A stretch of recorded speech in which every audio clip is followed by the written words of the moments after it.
La idea es que ustedes logren analizar los mecanismos involucrados en estos procesos celulares, de adaptación al medio, desde los cambios que demanda hacia los procesos que conducen la muerte celular.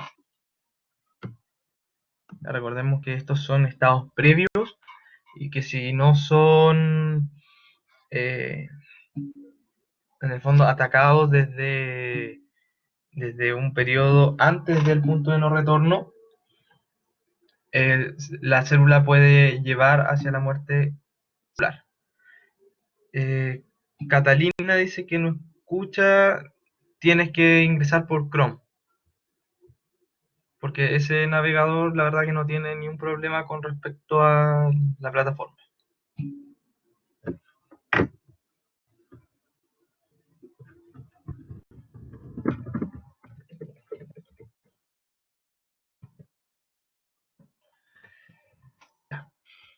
Acá tenemos este cuadrito que ya pasamos varias cosas dentro de lo que aparece acá, como las adaptaciones celulares. Hablamos la clase anterior sobre hiperplasia, hipertrofia, atrofia y metaplasia. Ya recordar que la hiperplasia y la hipertrofia generalmente están relacionados a estos aumentos de la demanda funcional de las mismas células o también por un aumento en la estimulación, ya sea por algún factor de crecimiento o por un factor hormonal. ¿Ya? En relación a la hiperplasia, podríamos dar un ejemplo fisiológico con respecto a la hiperplasia que ocurre en el útero, ¿ya? Y que es por una acción hormonal. En el fondo se prepara el útero para recibir, en el fondo, todo el proceso de la fecundación. Y con respecto a la hipertrofia, podemos dar un ejemplo bien claro en relación al ejercicio que uno realiza en el gimnasio. Sobre todo si es que uno realiza mucha pesa, las células tienden a hipertrofiarse, es decir, que se engrosan. ¿Ya? Ambos, tanto la hiperplasia como la hipertrofia, son aumentos de volumen, eso lo tenemos que tener claro. Pero la hipertrofia está en directa relación al grosor de la célula, es decir, la célula se vuelve más gordita, mientras que en la hiperplasia existe una mayor proliferación de las células, o sea, hay mayor número. ¿Ya? También otro punto que hay que rescatar es que en la hipertrofia se aumenta mucho la síntesis proteica. Este aumento de volumen es un aumento de la síntesis proteica porque en el fondo se van a sintetizar mayores componentes celulares. A diferencia de la hiperplasia, en la cual existe un aumento en relación a la replicación de material genético, de DNA, porque se necesita replicar la célula para generar este aumento de volumen. ¿Ya? Tenemos también la atrofia, en la cual generalmente ocurre por una disminución de nutrientes o también por una menor estimulación. ¿Ya? Hablamos atrofia, por ejemplo, de las papilas linguales, sobre todo cuando se relaciona a pacientes con déficit vitamínicos, ¿ya? O cuando tenemos, por ejemplo, una menor estimulación en los pacientes postrados, en donde no tienen la estimulación de caminar, por lo tanto la masa muscular cada vez va disminuyendo, entonces se va atrofiando, va disminuyendo el volumen. Y tenemos otra respuesta celular que se conoce como metaplasia, la cual viene siendo una irritación crónica que puede ser tanto física como química. Metaplasia, recuerden que es el cambio de un tejido por otro, pero de la misma hoja embrionaria. Es decir, no va a pasar de un tejido adiposo a uno muscular. No ocurre eso. Sino que puede pasar de un epitelio simple plano a un epitelio estratificado. ¿Ya? Es como el ejemplo clásico de lo que pasa en los pacientes fumadores con las mismas vías respiratorias, que se engrosa este epitelio, por lo tanto cuesta mucho que se genere esta dilatación y además es más propenso a las infecciones por el hecho de que los mismos macrófagos no pueden llegar a la misma zona en donde se está llevando la infección. Otro caso también de metaplasia es la del esófago de Barrett, que se produce por una irritación química. en donde el ácido gástrico va a pasar a través de del esfínter del cardias y va a empezar a irritar los estratos más superficiales de esta porción inferior del esófago. Por lo tanto, existe este cambio epitelial. Y además, si esto no se logra frenar, puede tornar a una lesión potencialmente maligna o maligna. Entonces, vamos a hablar hoy día sobre algunos acúmulos intracelulares que están en relación a algunas alteraciones metabólicas, otras tienen cierta predisposición genética, pueden ser tanto adquiridas, pueden ser también crónicas. ¿Ya? Y estas lesiones tienen una característica de que la mayoría son reversibles. ¿Ya?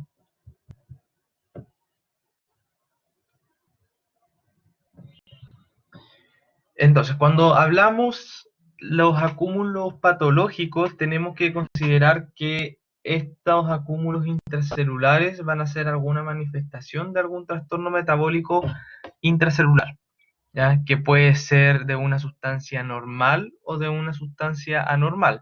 Una sustancia normal podría ser, por ejemplo, eh, algún acúmulo de agua, un acúmulo de lípidos, en el fondo que no se sintetice algo que esté alterado, a diferencia de alguna sustancia normal, por ejemplo, de alguna proteína.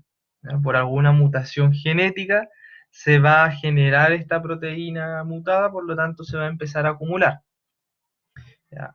Existen sustancias anormales que pueden ser tanto endógenas como exógenas.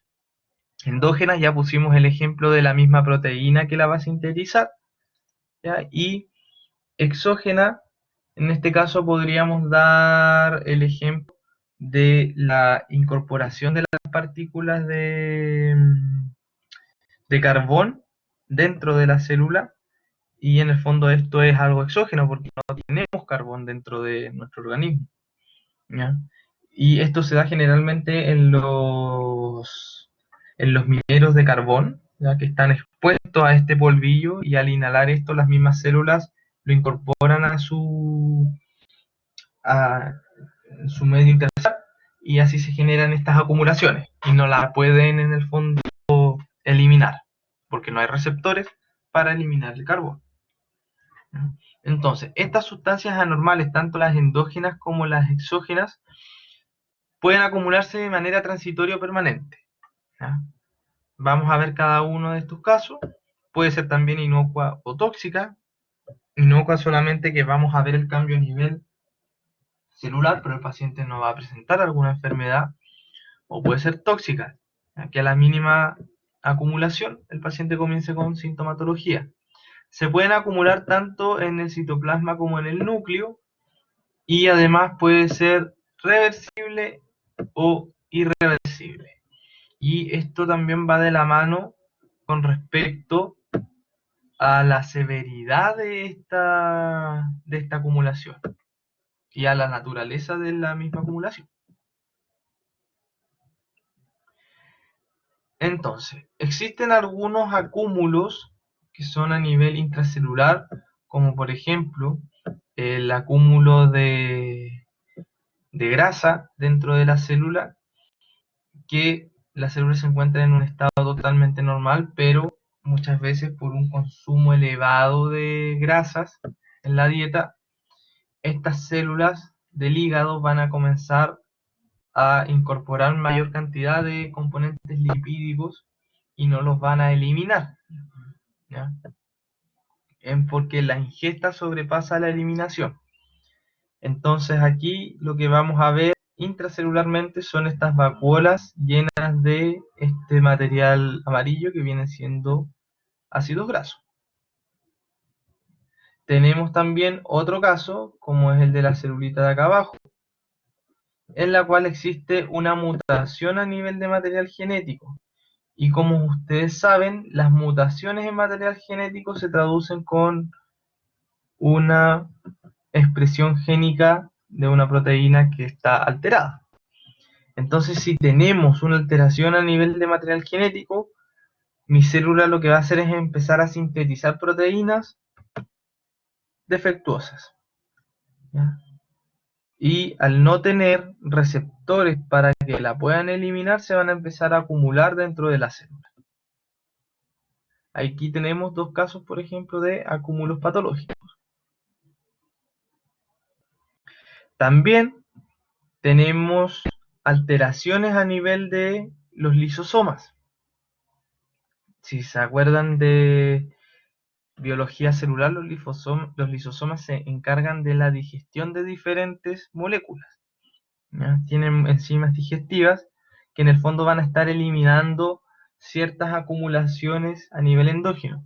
Y si tenemos eh, alguna alteración a nivel de estas vesículas, obviamente la célula no va a poder eliminar estas moléculas desde el citoplasma hacia el medio extracelular.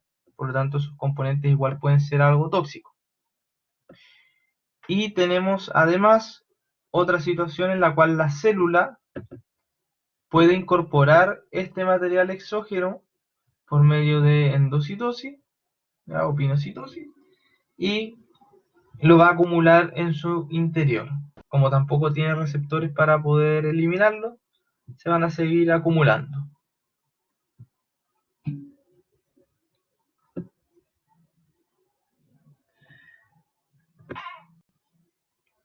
Noivet pregunta, ¿el ejemplo de hígado graso y de la mutación de proteína también son acumulaciones de material endógeno? Sí, lo llevé por ese lado, de material endógeno.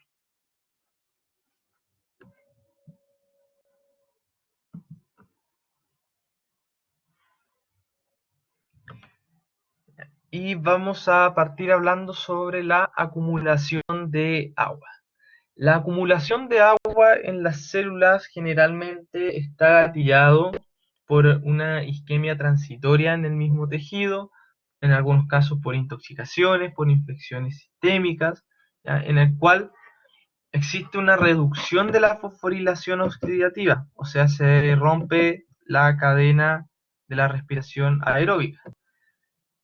Al haber esta disminución de la fosforilación oxidativa, vamos a tener además una disminución de energía, disminución del ATP. Y al haber una disminución del ATP, la primera en fallar va a ser nuestra bomba de sodio. ¿Qué es lo que va a condicionar en el fondo esta alteración en la bomba de sodio? Es que el sodio se retenga a nivel intracelular y por mecanismo compensatorio tiende a salir potasio. Aquí se los voy a escribir. Tiende a salir potasio. Al generarse la retención de sodio por un tema osmótico, va a condicionar a que la célula incorpore agua. Va a haber mayor entrada de agua. Y ahí se va a llevar a cabo la primera acumulación de este líquido. Ya estamos hablando de acumulación endógena, de material endógeno. Entonces, que va a estar gatillado por este mismo descenso de la respiración aeróbica. A nivel macroscópico, un órgano o alguna glándula que tenga esta acumulación de agua la vamos a ver pálida, ¿ya? Aquí nos tenemos que acordar, por ejemplo, cuando pasamos mucho tiempo en alguna piscina o en la playa, que se nos vuelve la piel como más corrugada y más blanca. En el fondo es porque nuestras células comenzaron a incorporar mucha agua y se ve muy pálido. También aumenta el volumen, aumenta el peso y además aumenta la turgencia. Estos órganos o estas glándulas que absorben mucha agua se van a ver también se van a ver muy estirados en algunos casos. Y a nivel microscópico lo que vamos a evidenciar claramente va a ser edema, acumulación de agua. Obviamente vamos a tener un aumento en el volumen celular por esta misma incorporación y puede haber cierta compresión a nivel vascular. Ahora, existen diferentes categorías en relación a la acumulación de agua y que van a ir en relación al tiempo y a la cronicidad en el fondo de esta acumulación de agua. Tenemos una tumefacción turbia, una degeneración vacular y la degeneración hidrópica. Partimos por una tumefacción turbia y finalizamos con la degeneración hidrópica. En la tumefacción turbia vamos a ver que a nivel celular estas células se van a encontrar mucho más gorditas, va a haber un aumento de volumen, claro, y normalmente los citoplasmas de estas células deberían ser claros, ¿ya? Pero aquí como existe esta incorporación de agua, se tiende a ver como un aspecto más granulado e incluso turbio.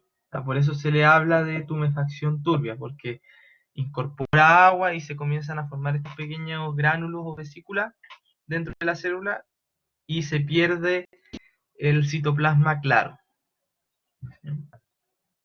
Y además existe un aumento de tamaño de las mitocondrias. No existe daño de estos organelos, pero ya se comienza a afectar por este aumento de tamaño. Aquí hablamos de que este acúmulo de agua, de tumefacción turbia, todavía es algo reversible, ¿ya?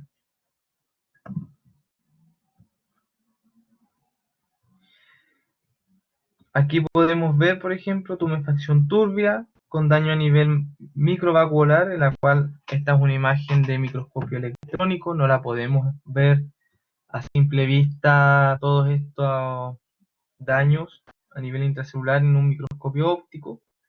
Si se fijan, acá tenemos el núcleo para que se vayan orientando, la parte más central, y todas estas vacuolas vienen siendo acumulación de agua. ¿Ya? Por eso se denomina como este daño microvascular, ¿ya? Porque son muchas vacuolas chiquititas que van a estar en todo el citoplasma.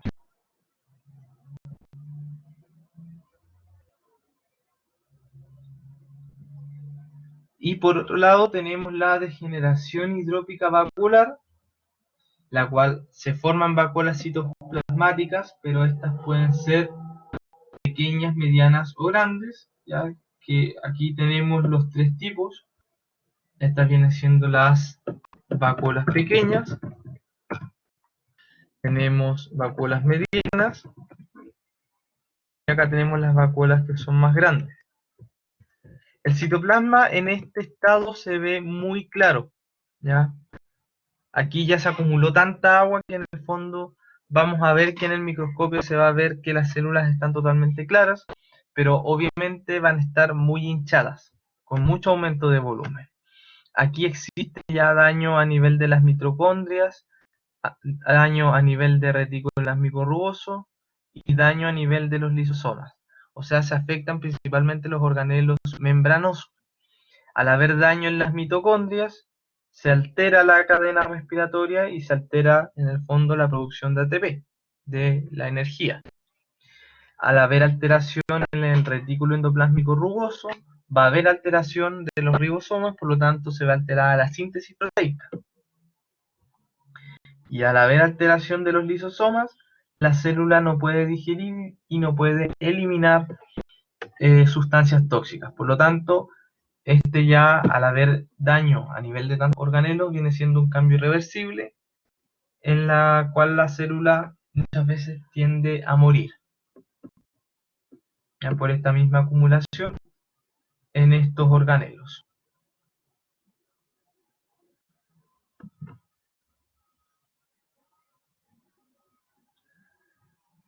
Ya, acá vemos, por ejemplo, una imagen en microscopio óptico de una degeneración hidrópica vesicular, en donde, si se fijan, vemos de que el citoplasma está un poquito más claro, pero vemos de que hay gran cantidad de vacuolas que son muy grandes, en este caso de la célula.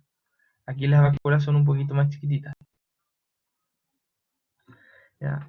Como les dije anteriormente, existe alteración de los organelos membranosos, por lo tanto, Ya hay alteración de las mitocondrias del retículo endoplásmico y de los lisosomas.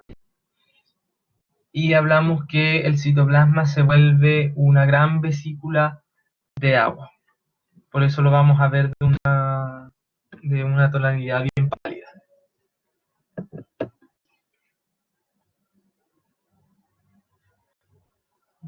Ahora vamos a pasar a la acumulación de lípidos.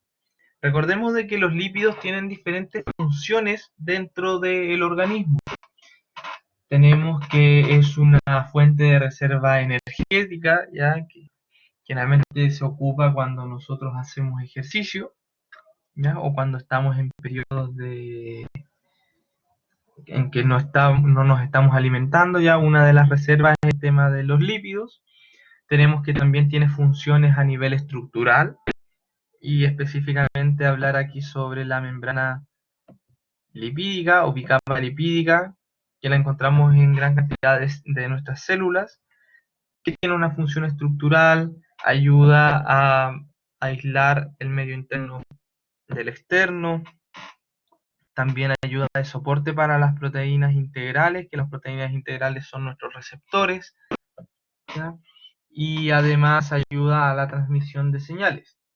Tiene también funciones de biocatalizador, que hacia la zona intracelular tenemos diferentes enzimas que van a estar ayudando a esta amplificación de señales, ¿ya? Que eso ustedes ya lo conocen bien de fisiología o lo van a empezar a ver también en farmacología. Diferentes lípidos, uno de ellos son los triglicéridos, tenemos también el colesterol, que generalmente el triglicérido y el colesterol se incorporan en la dieta. Tenemos también los fosfolípidos, que viene siendo un componente fundamental de la bicapa lipídica, y tenemos además complejos de lipoproteínas, la cual viene siendo lípidos y proteínas. Estos complejos de lipoproteínas eh, se confeccionan en el fondo para poder transportar los lípidos dentro de un material acuoso, porque si no tendríamos en el fondo muchas gotitas flotando en nuestros torrentes circulatorios, ¿no? Como uno de sus componentes es agua, en el fondo la grasa no se puede disolver. Entonces el transporte de los lípidos es mediante proteínas que forman esas micelas. Ahora, ¿qué es lo que pasa a nivel de hígado con respecto al tema de la metabolización de los ácidos grasos? Tenemos que estos ácidos grasos van a ser incorporados desde la dieta y van a llegar a nuestro hígado. Una vez que entran al hígado, este ácido graso puede oxidarse, puede formar fosfolípidos, puede formar estés de colesterol. En el fondo va a estar disponible para formar diferentes elementos en relación a las necesidades del organismo. Estos ácidos grasos también pueden ser formados a partir de acetato, ya como aparece aquí, y una vez de que ya lo tenemos dentro del organismo, también se pueden sintetizar los triglicéridos. Los triglicéridos no pueden circular de manera libre en el torrente circulatorio y necesitan de la unión a estas proteínas para que puedan circular. Entonces tenemos que los triglicéridos se van a unir a apoproteínas, que son proteínas circulares, van a dar estas micelas, ya que son estructuras redonditas, y van a poder circular libremente como lipoproteínas, ¿ya? Pero ¿qué pasa cuando el individuo tiene una dieta elevada de ácidos grasos? En el fondo lo que pasa aquí es que el hígado comienza a recibir mucho ácido graso, ¿ya? Por lo tanto existe un metabolismo que cada vez comienza a fallar, ¿ya? Porque en el fondo no se puede exportar de manera adecuada, recibe tanto ácido graso que lo empieza a acumular. Y acá es donde tenemos la acumulación grasa dentro del hígado. Y en el fondo es porque yo le estoy dando un mayor aporte de ácidos grasos, mayor del que puedo transportar.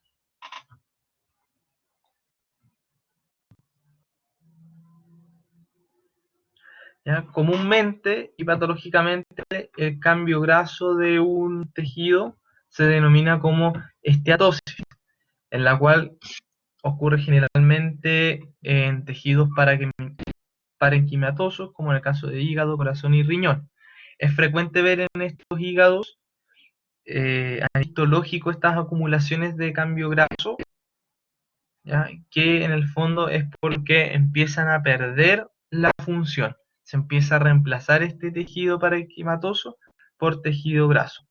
Esto viene siendo igual una alteración de tipo reversible, siempre y cuando dependa mucho de la causa y de la severidad de la acumulación.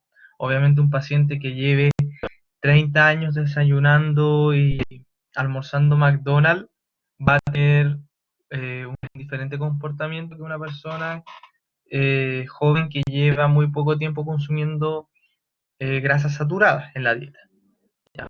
Obviamente la persona que lleva 30 años consumiendo McDonald's de desayuno y de almuerzo va a ser un cambio ya irreversible. Lo más seguro es que ya no se puede revertir este intercambio graso.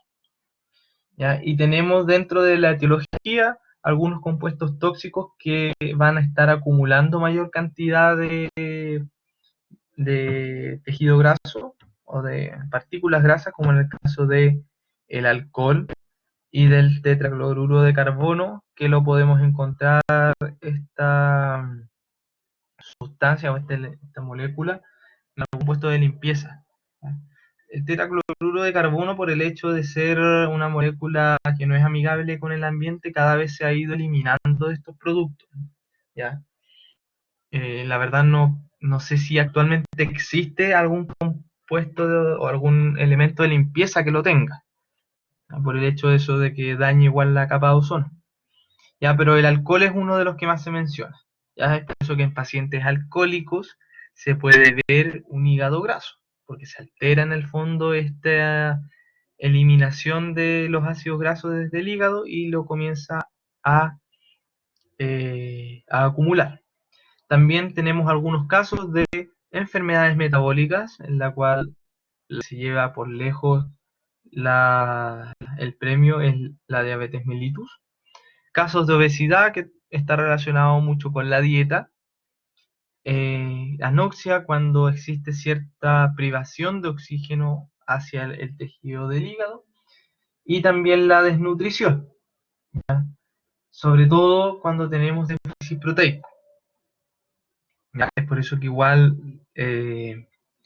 cuando uno quiere bajar de peso no hay que tratar de descuidar las proteínas, porque en el fondo lo que va a empezar a hacer el organismo es suplir esta deficiencia proteica por tejido graso.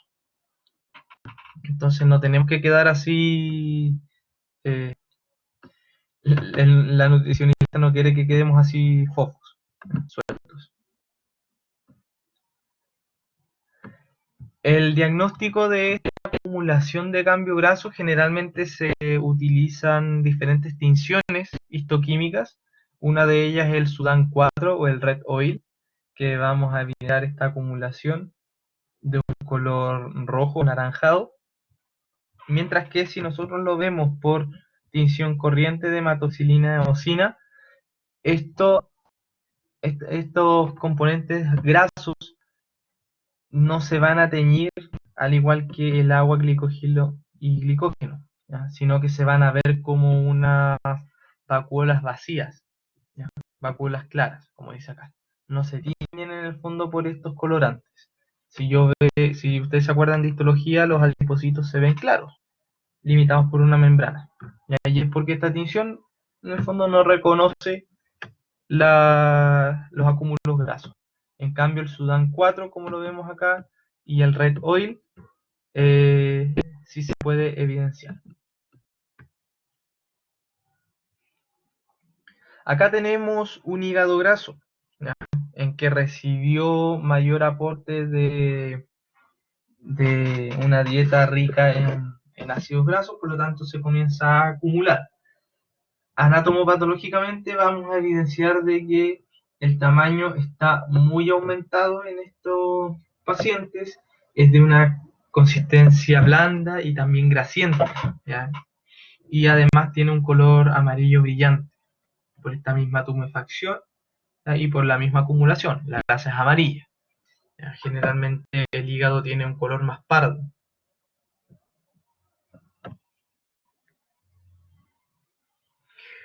¿Y qué es lo que pasa si tomamos una muestra de este hígado graso y lo vemos bajo microscopio óptico con tinción corriente? Esto era lo que yo les comentaba en el fondo. Esas son las vacuolas claras. ¿Ya? Ahí les estoy dibujando los límites. ¿Ya? Y estos son vacuolas lipídicas. Hay algunas células que también se ven con un citoplasma claro y vacuolado, que vienen siendo los hepatocitos. Los vemos acá. Que eso evidencia que existe gran acumulación de estas vacuolas lipídicas. El núcleo tiende a desplazarse a una zona más periférica, ¿ya? Y podemos llamar a estas mismas vacuolas a nivel intracelular como liposomas, ¿ya?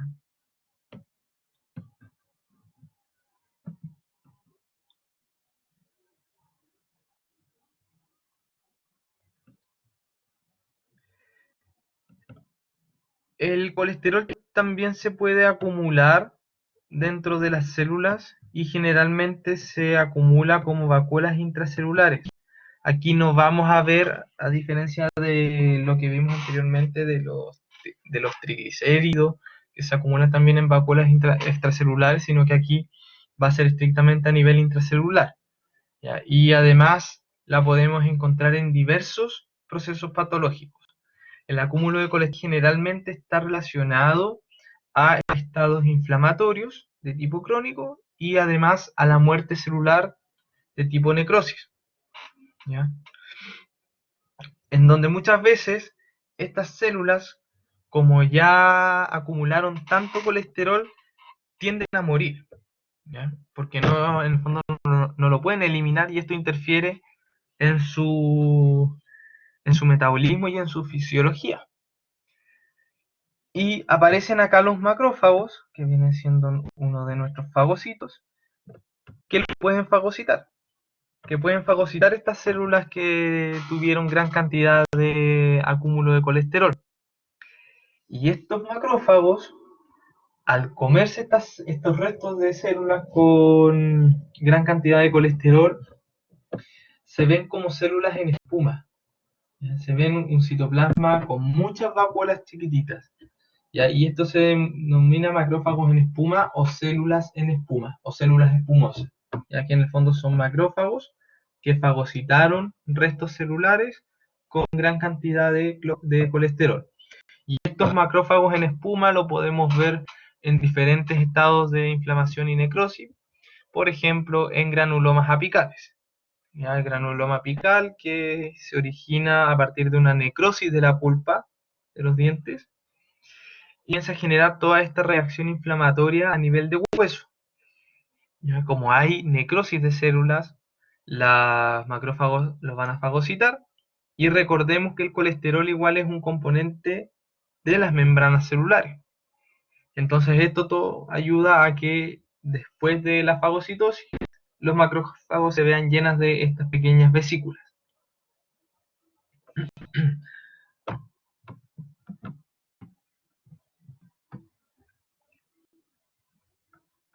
Hay algunos pacientes, ¿ya? Que son con sobrepeso, con obesidad, que consumen gran cantidad de alimentos con elevado colesterol, que tienden a generar estas lesiones a nivel de piel, que son de un color amarillento, que se les denomina como santomas. Los santomas vienen siendo acumulación de las células en espuma en el tejido conectivo, ¿ya? Y generalmente se ven como estos pequeños tumores cutáneos de estas células en espuma y está asociado muchas veces a estas hiperlipidemias.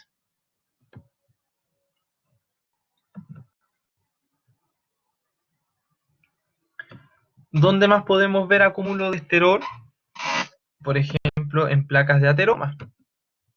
se comienza a acumular estas células, en el fondo estas células en espuma, y estas placas de ateroma se comienzan a engrosar.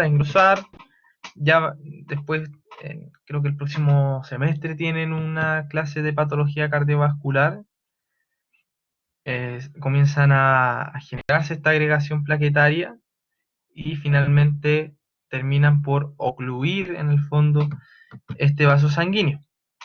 Y esto es también por acúmulo de colesterol. En el fondo hay acumulación de colesterol en estos macrófagos, en estas células de espuma, también en células musculares lisas, ¿ya? Y es en la capa íntima de las grandes arterias. ¿Ya? Si es que el paciente no modifica su conducta alimentaria y tampoco no se toman los medicamentos, en el fondo puede generarse esta oclusión de los vasos sanguíneos y generar un infarto en la zona.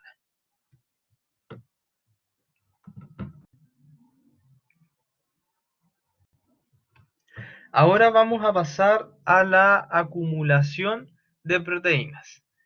¿Ya? Lo que vimos anteriormente generalmente estaba dentro de la célula, pero la acumulación de proteínas puede ser tanto intra como extracelular. ¿Ya? Generalmente lo que podemos ver a nivel microscópico son estos acúmulos intracelulares dentro de vacuolas de estas pequeñas gotas o masas eosinofílicas. Generalmente las proteínas tienden a tener este color más eosinófilo, ¿ya? Por la misma afinidad hacia este colorante, en el caso de la eosina, ¿ya?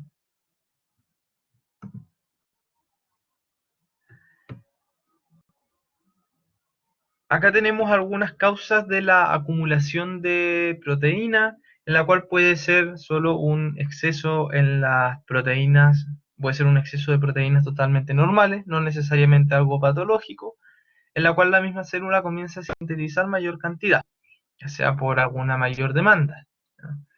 Estas proteínas se van a comenzar a acumular y la podemos evidenciar con este color más rosadito, ¿ya?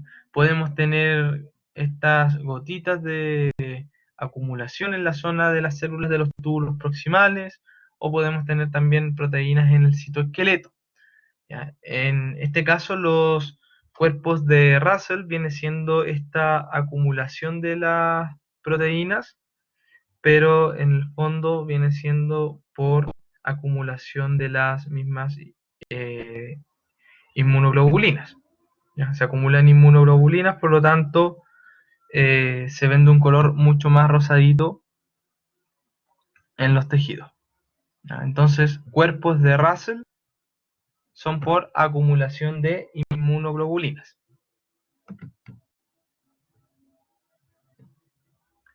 Otro caso de exceso de proteínas normales es lo que podemos ver en el epitelio tubular renal, en la cual por alguna síntesis mayor de proteína o por un aporte mayor de proteínas, podemos evidenciar que las células epiteliales del mismo riñón tratan de captar estas proteínas para que no se excreten.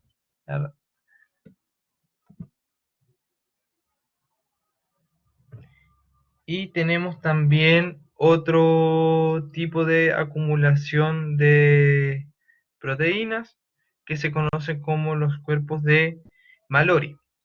Los cuerpos de Mallory, en el fondo, viene siendo una acumulación de proteínas, pero en este caso viene siendo de filamentos intermedios. ¿Ya? Es a nivel de citoesqueleto. Se los voy a escribir acá. Filamentos intermedios.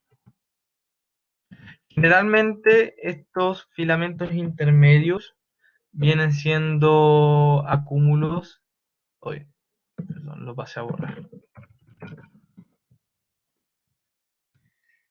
Vienen siendo principalmente acumulaciones hialinas, que generalmente son de citoqueratina, ¿ya? Y la podemos evidenciar en diferentes células. Generalmente los cuerpos de la podemos ver a nivel hepático. Ahora hablamos de ejemplos de proteínas que son normales, pero que se van a estar sintetizando en una concentración mayor. Pero ¿qué es lo que pasa cuando se sintetiza una proteína defectuosa? ¿Ya? Como la síntesis proteica ocurre a nivel intracelular, muchas veces estas proteínas defectuosas se van a acumular dentro del citoplasma. ¿Ya? La mayoría de las veces, a veces pueden salir. Pero en el fondo estas proteínas tienden a generar ciertos acúmulos o ciertas agregaciones dentro del tejido. Y acá tenemos un ejemplo de un glomérulo renal que está con acúmulo de proteínas dentro y fuera. ¿Ya? Eso no es normal. No es normal que nosotros tengamos gran acúmulo de estas proteínas dentro de un tejido del riñón. Y en el fondo, estas proteínas defectuosas vienen siendo tejido que se conoce como amiloide y se ve claramente con rojo Congo. ¿Ya? Aquí también podemos encontrar que estas células tienden a acumular esta mayor cantidad de proteínas porque existe cierta alteración a nivel genético en en su metabolismo que se traduce en el fondo en esta síntesis inadecuada. Y puede estar igual relacionado a diferentes enfermedades. Generalmente se acumulan en diferentes tejidos, como en el caso de parénquima renal, también podemos tener amiloidosis a nivel cutánea, ¿ya? Etcétera. Y además la podemos encontrar en diferentes tipos de enfermedades.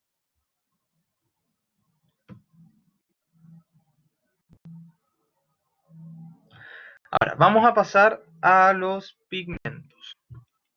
Los pigmentos como definición viene siendo una sustancia que tiene un color determinado y que en el fondo, si se acumula en alguna zona, va a provocar alguna lesión con un color.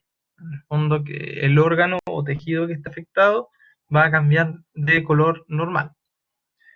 La clasificación de esta acumulación de pigmentos pueden ser pigmentos normales o anormales, y a su vez pueden ser exógenos y endógenos. Exógenos que van a ser incorporados desde el medio externo, que generalmente se toma el ejemplo del carbón, ¿ya? Que va a producir la antracosis de las mismas células pulmonares, van a incorporar las partículas de carbón dentro de su citoplasma y van a tener esta enfermedad a nivel pulmonar.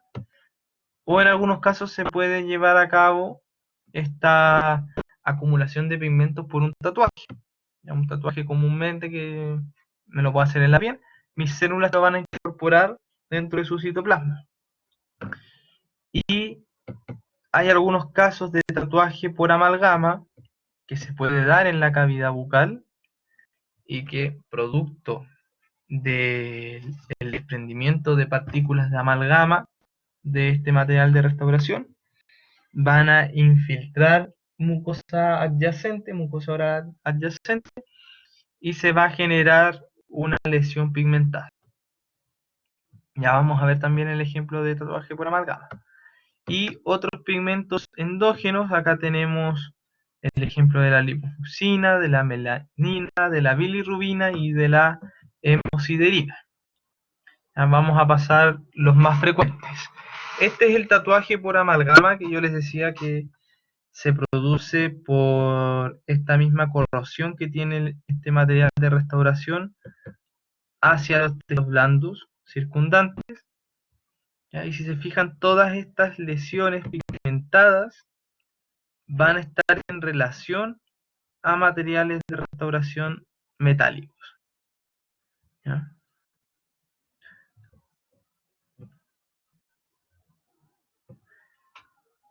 Por las dudas de que podría ser alguna lesión maligna pigmentada, como un melanoma, muchas veces se decide hacer esta biopsia con el análisis histopatológico correspondiente para evidenciar realmente que exista alguna acumulación de estos mismos pigmentos. Y en el fondo acá podemos ver que el epitelio de esta muestra histológica se ve normal. Vemos que está conservado su límite en relación al tejido conectivo, pero bajo el tejido conectivo puedo evidenciar de que hay unas zonas en donde se evidencia cierta acumulación o cierto material aparentemente más denso. ¿Ya? Si lo vemos acá un poquito más de cerca, podemos evidenciar que esta acumulación de pigmento es bien amorfa, ¿ya? No tiene tampoco una morfología, no tiene morfología clara, tampoco está asociado a alguna célula, por lo tanto se descarta el melanoma y solo se determina que esto es una acumulación de pigmentos, en este caso de amalgama.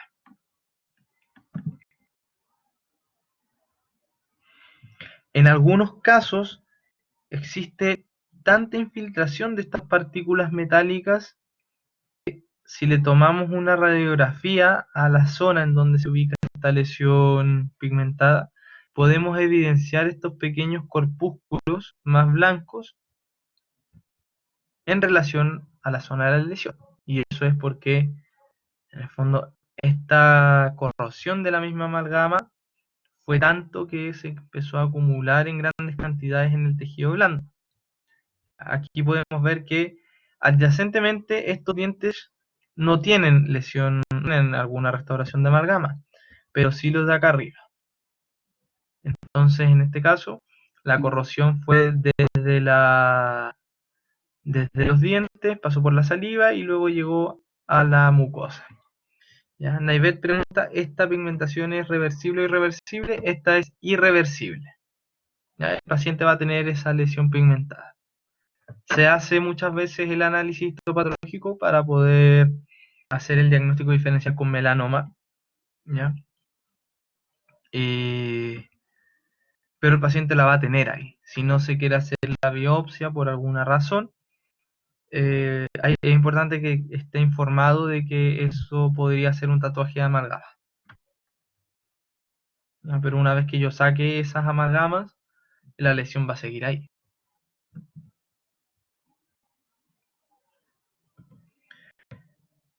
Con respecto a la melanina, tenemos que este es uno de los pigmentos que ustedes más deben conocer por histología, en la cual le da el color pardo y negro a la piel generalmente. Está asociada además a los melanocitos y a las células névicas, melanocitos que los encontramos de manera libre en la piel y en mucosas, y las células névicas asociadas a los nebus o lunares. Podemos encontrar células névicas en los ojos, en la piel, sobre todo de extremidades, podemos encontrar también en la cara, ¿ya? Y mientras que los melanocitos generalmente tienen una disposición mucho más generalizada, ¿ya? Y muchas veces experimentan una mayor síntesis de melanina por la exposición solar, ¿cierto? Yo creo que todos hemos ido a la playa y hemos quedado mucho más bronceados por eso. Bueno, yo no, yo quedo rojo al tiro, pero es por mi piel. Esto era lo que yo les decía, que en el fondo los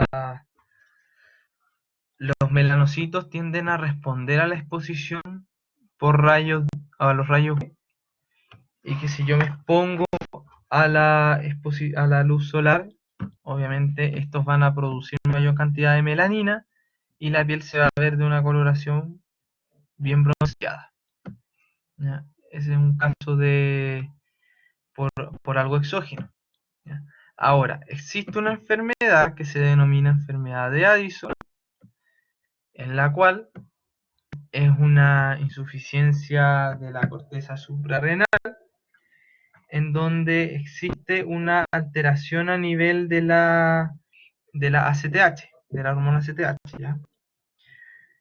La hormona ACTH comparte en común la hormona estimulante de la melanina un precursor, ¿ya? Que el precursor, se lo voy a escribir acá porque tiene un nombre bien extraño, es la promelanocortina. este precursor común, dependiendo del estímulo, puede producir ACTH o puede producir la hormona estimulante de melanina, de melanocitos. ¿Ya? Entonces, estos pacientes que tienen esta insuficiencia suprarrenal, al tener mayor cantidad de propiomelanocortina, estos melanocitos la tienden a captar y tienden a generar mayor cantidad de melanina. Por eso que estos pacientes con enfermedad de Addison tienden a tener una piel mucho más bronceada. ¿Ya? Obviamente esto es un cuadro patológico. Acá comparamos dos gemelas, una que tiene enfermedad de Addison, que es la que tiene las líneas rojas, mientras que la otra no tiene enfermedad de Addison y tiene una piel mucho más pálida. Y en el fondo es porque eh, tanto la CTH como la hormona de melanina comparten el propio melanocortina. ¿Ya? Y esto al recepcionarlo los melanocitos van a estimular la formación de este pigmento.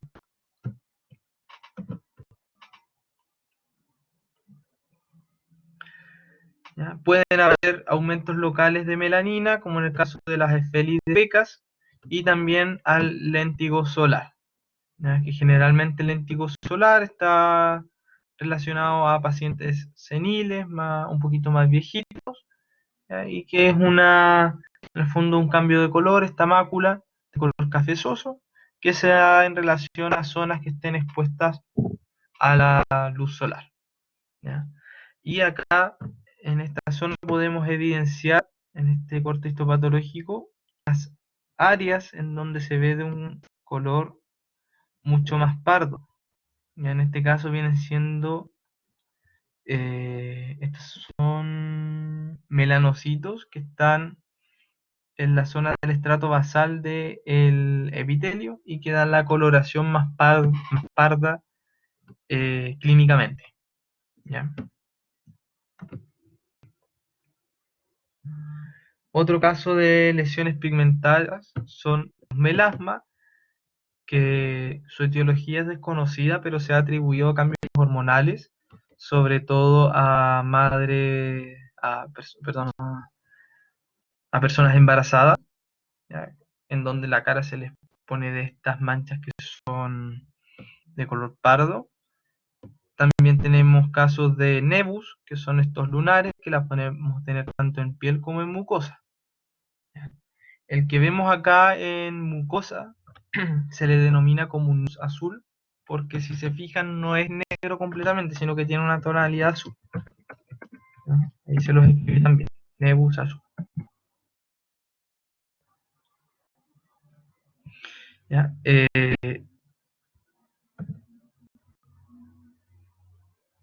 Y esto es lo que vemos a nivel histológico de un nebus azul, ¿ya? O denominado clínicamente como un nebus intramucoso, porque en el fondo yo no veo a nivel histológico lo que está pasando.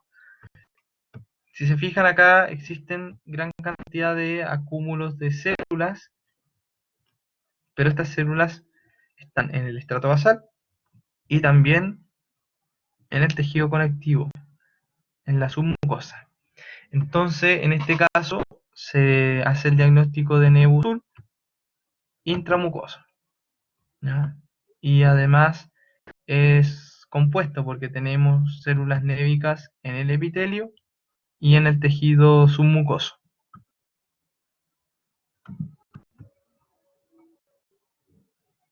Podemos tener también aumento local de melanina en relación a pacientes con una piel más oscura, con esta piel café.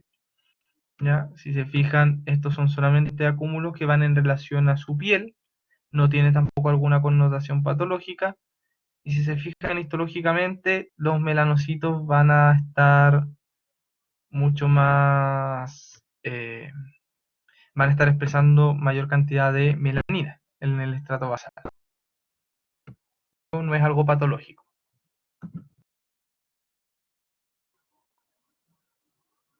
Y aquí nos vamos a algo patológico, ya que se conoce como melanoma, que viene siendo un tumor maligno de los melanocitos, que lo podemos encontrar a nivel de piel, pero también lo podemos encontrar a nivel oral. A nivel oral. Generalmente el melanoma se da en la zona maxilar. ¿Ya? Acá tenemos dos imágenes. Y una forma bien práctica para ver si es que realmente es un melanoma o no, pero siempre previo a la biopsia, siempre hay que hacer biopsia en estas lesiones. Lo que yo puedo hacer es agarrar una gasa, ¿ya? Y frotar la lesión. Yo froto acá, esta zona del melanoma. Y si mi gasa sale oscura, en el fondo eso quiere decir de que hay grandes posibilidades de que esto sea un melanoma. Porque en el fondo estas células tumorales producen tanta melanina que las empiezan a, a eliminar hacia la zona extracelular. Y eso es rápidamente captado por la frotación de una gasa. ¿Ya? Esa es una forma bien práctica y económica de ver si es que podría ser un melanoma o no. ¿Ya? Pero eso lo ven después en pato bucal el próximo año. Existen algunas otras enfermedades sistémicas que están en relación a alteraciones pigmentarias, como el síndrome de Peutz-Jeghers, que se caracteriza por una eh, pigmentación a nivel de labio, con estas lesiones pigmentarias planas, con estas pequeñas máculas puntiformes. Pero aquí lo importante no es solo evidenciar en el fondo que tiene este posible síndrome, sino que estos pacientes tienden a generar pólipos intestinales que tienen una alta transformación maligna, adenocarcinoma. Por lo tanto, si nos llega un paciente así, nosotros tenemos que hacer la interconsulta gastroenterólogo porque podría ser este síndrome. Y existe también otra enfermedad que se conoce como neurofibromatosis, la cual es una enfermedad sistémica en donde la persona tiende a generar estos neurofibromas, que son tumores de tejido conectivo y tejido nervioso en diferentes zonas del organismo, pero dentro de las características clínicas es que estos pacientes tienen estas manchas café con leche. ¿Ya? Eso es característico de los pacientes con neurofibromatosis. Entonces, si vemos también de que el paciente tiene mayor cantidad de estas manchas, que pueden ser de manera visible en la zona de las manos, brazos, podríamos pensar de que el paciente tiene neurofibromatosis.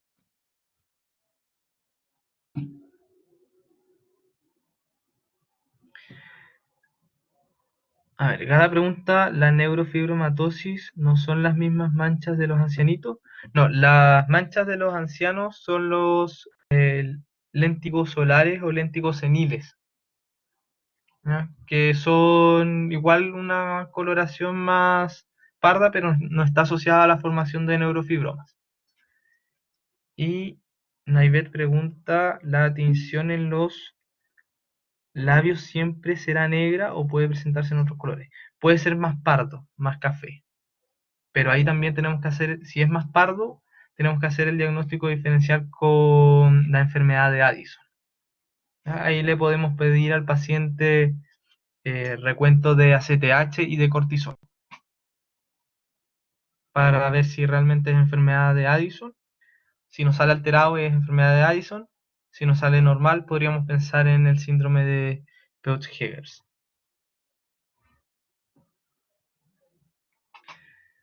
¿Ya? Otro pigmento endógeno que se puede acumular es la hemosiderina, en la cual es derivado de la hemoglobina.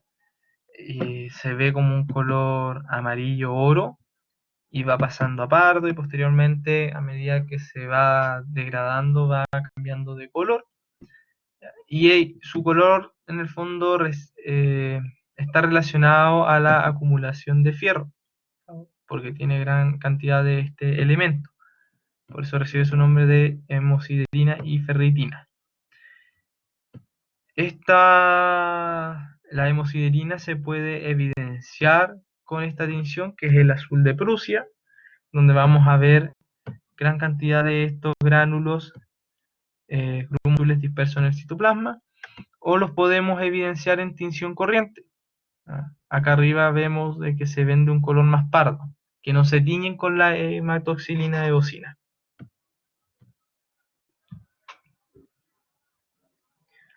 Generalmente cuando vemos hemosiderina de manera local está asociado a cuadros hemorrágicos locales, ya que pueden ser hemorrágicos de larga data, mientras que se puede acumular de manera sistémica y acá se le denomina como una hemosiderosis. La hemosiderosis está relacionada a un consumo elevado de fierro y además que nuestro organismo absorba mayor cantidad de fierro.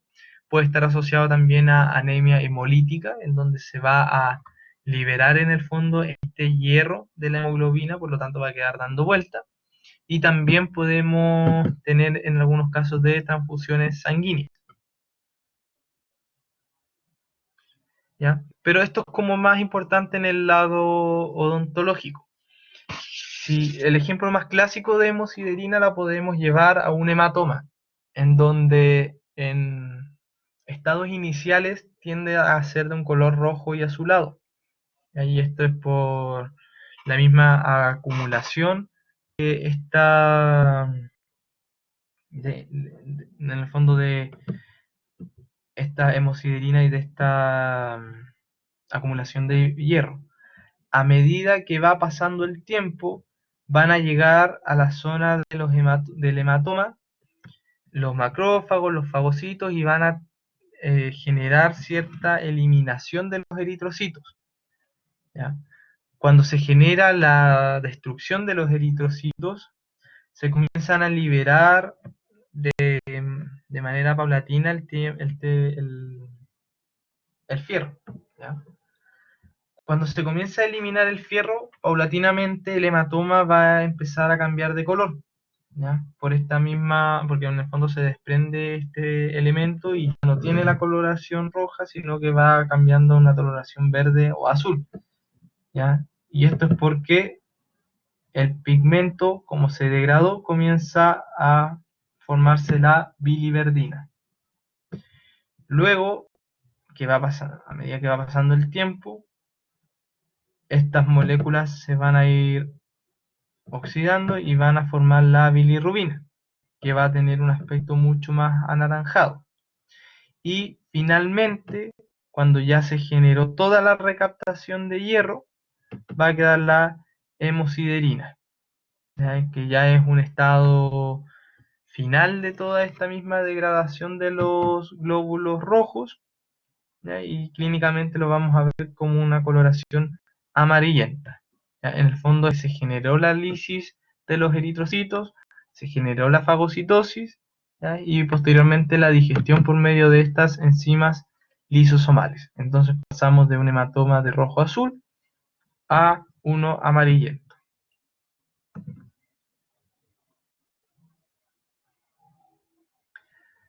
¿ya? Otro tipo de pigmento es la bilirrubina, que si se acumula en los tejidos, el paciente se le denomina con que tiene ictericia, en la cual es una coloración amarillenta tanto de piel y de mucosas. Y recordar de que la bilirrubina es el producto final de el grupo M, del grupo de hierro de la hemoglobina, y además del procesamiento de estas de este pigmento biliar.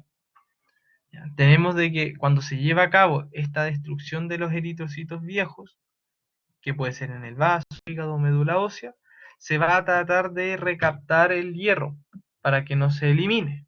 Si se elimina el hierro, podemos condicionar a una anemia.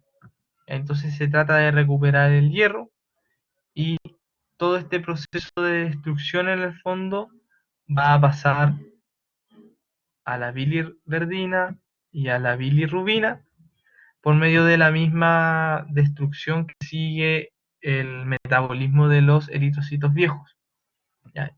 Y posteriormente la bilirrubina va a ser uno de los componentes de la bilis. ¿ya? El pigmento biliar, ya que, como ustedes saben, la bilis nos ayuda a la emulsión y digestión de las grasas.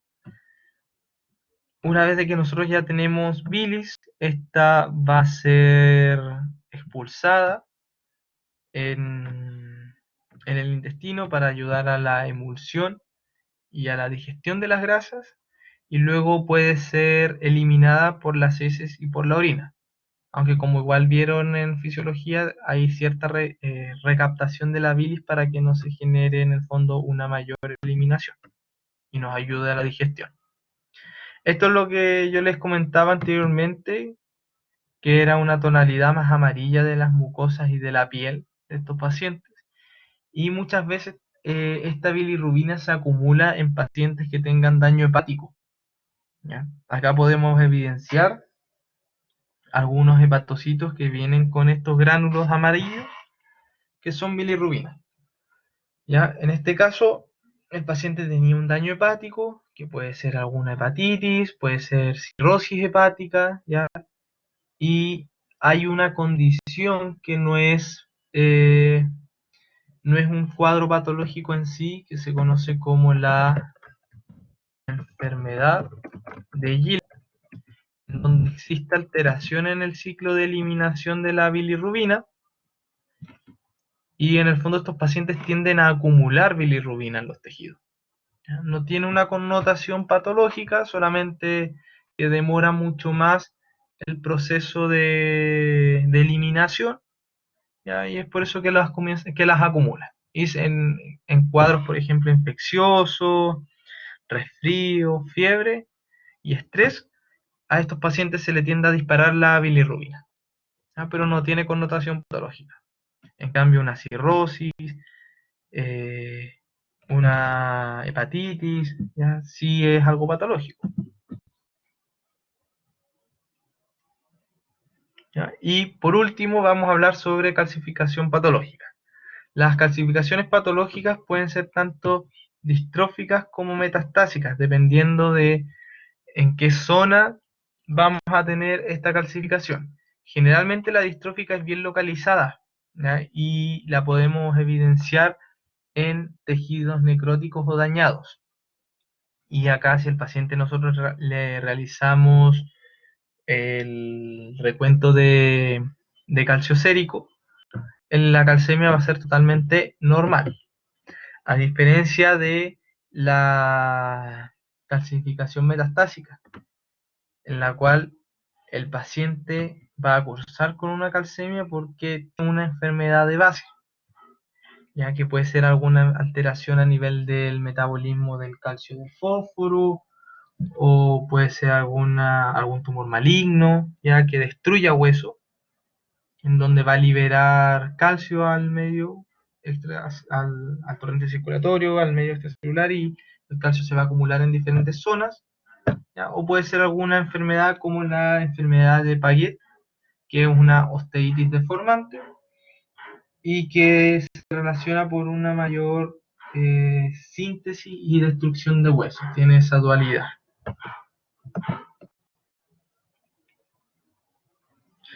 La distrófica, esta la podemos relacionar muchas veces al ámbito odontológico porque la podemos ver en pulpolitos, ¿ya? Que son estas calcificaciones dentro de las cámaras pulpares de los dientes, pero también la podemos encontrar en algunas áreas de necrosis, ¿ya? Por ejemplo, asociadas a ateromas o a válvulas cardíacas que estén lesionadas o envejecidas. Macroscópicamente lo vamos a ver como unos gránulos o grumos blancos asociadas a la zona de la lesión. Y microscópicamente podemos evidenciar que estos acúmulos van a ser de una pigmentación basófila, ¿ya? Con un aspecto amorfo, y pueden ser tanto intra o extracelular. Recordar siempre que la calcificación distrófica viene siendo, o sea, si yo le tomo al paciente una calcemia va a ser normal, ¿ya? En relación a la patogenia se describe que a nivel intracelular existe este daño a nivel de las mitocondrias o de las vías o en diferentes vías de muerte celular, ¿ya? Que van a empezar a acumular calcio. Recordemos a nivel de fisiología que el calcio funciona como un segundo mensajero de varias rutas. ¿Ya? Por lo tanto, al no ocuparse, ya sea en respiración celular o en movilización del citoesqueleto, se acumula. ¿Ya? Porque en el fondo existe una lesión que es de tipo irreversible. Y a nivel extracelular se puede acumular en continuación con los fosfolípidos ya de algunas vesículas de la membrana, específicamente en cartílago y hueso pasa esto. ¿Cuál es el significado de patología? Esto en el fondo que es un signo de alguna lesión celular previa y causa de alguna disfunción orgánica, como en el caso de la aterosclerosis y de las válvulas calcificadas. Acá podemos ver imágenes de una calcificación distrófica de la válvula aórtica que ya está dañada, y si se fijan vemos este acúmulo de, de estos gránulos que vienen siendo solamente calcio. Podemos ver aterosclerosis de la arteria. Todos estos acúmulos que se ven acá en la zona media de la arteria son las calcificaciones distróficas. Acá en el lumen vemos los eritrocitos, ¿ya? Pero eso solamente es sangre. ¿Ya?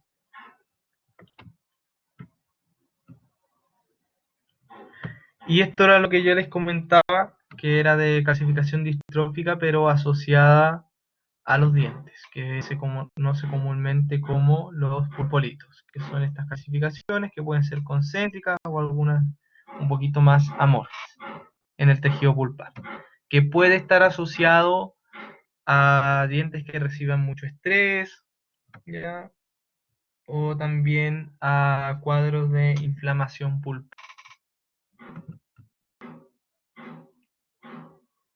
¿Ya? Y la metastásica que les había comentado anteriormente, en donde el paciente no tiene un cuadro patológico en sí en un tejido particular, no hay necrosis, pero sí existe una patología de base que va a condicionar una calcemia elevada, una hipercalcemia. ¿Ya? Dentro de las posibles etiologías de esta calcificación metastásica, tenemos hiperparatiroidismo, en donde existe un aumento de la paratormona, por lo tanto hay mayor activación osteoclástica. Por lo tanto, si hay mayor actividad osteoclástica, se degrada el tejido óseo y esto libera calcio hacia el torrente circulatorio y así puede llegar a diferentes tejidos. Tenemos tumores óseos, específicamente malignos, que generan reabsorción de tejido óseo, también liberan calcio. Y tenemos también el caso de hipervitaminosis, que también ayuda al tema de la liberación de calcio. Casos de insuficiencia renal, en la cual existe cierta recaptación del mismo calcio, porque existe en el fondo una mayor liberación del fosfato a nivel renal, ¿ya? Estas calcificaciones pueden afectar en la mucosa gástrica, pueden afectar riñones, pulmones, vasos sanguíneos, y que es lo que vamos a ver a nivel de estos tejidos, bien similar a la calcificación distrófica, pero un poquito más diseminado, ¿ya?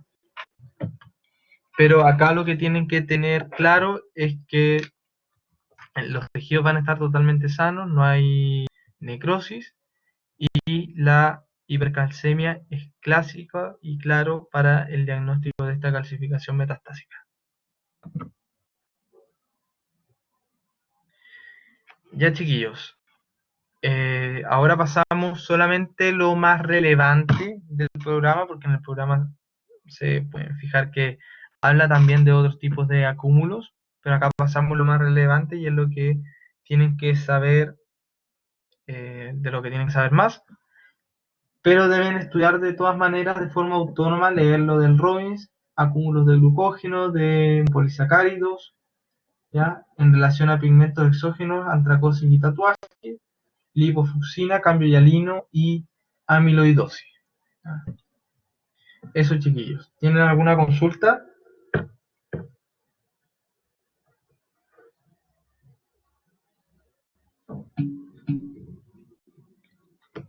¿No? Ya.